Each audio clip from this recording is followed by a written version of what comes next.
but will he do it? I very much like White's position after this simple pawn push. So I'm going to say Duda's going to hold it. Okay. Yep. I mean, of course, you know, this does unbalance the position, and you know this idea with b5. It's always been thought to be a bit dodgy, hasn't it?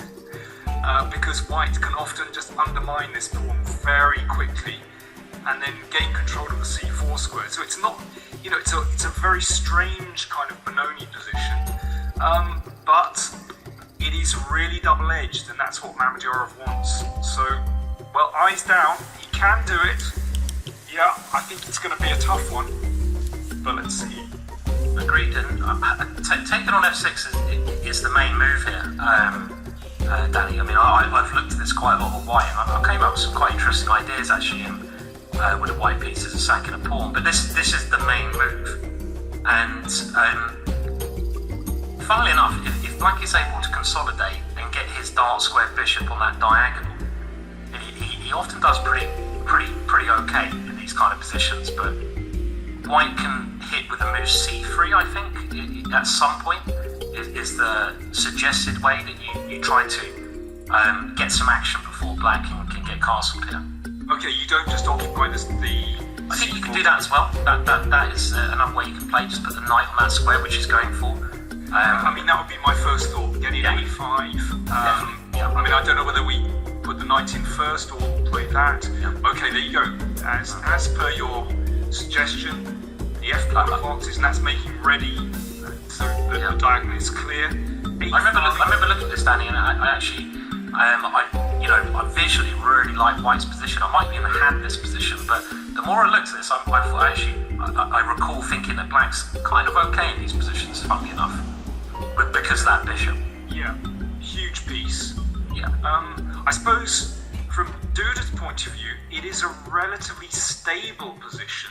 You know, there are sort of very clear strategic features with White controlling the c4 square. But yeah, I think Mamedyarov has what he wants, which is imbalance in the position. Now, where does this bishop go? Does it go, do you play g3 and bishop g2, or do you just go bishop e2? Probably, I would have thought put it on e2, something like this.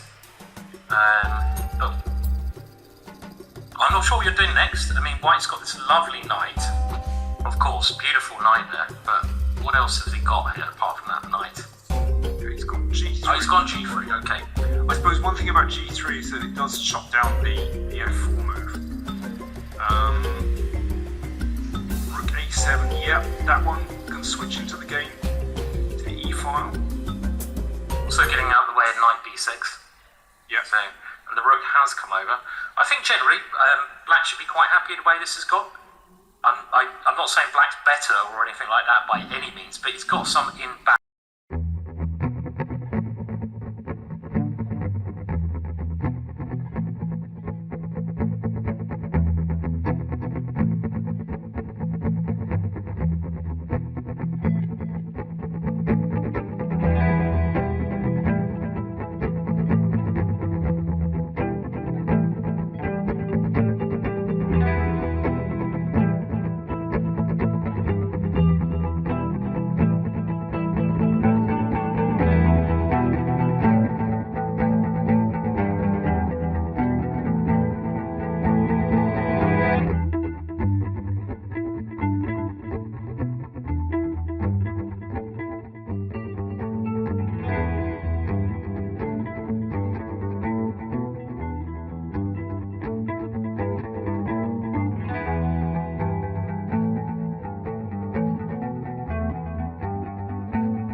his idea.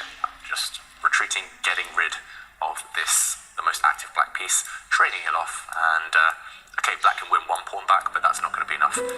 You're still 2 pawns up with white, and long term this pawn is just going to win the game.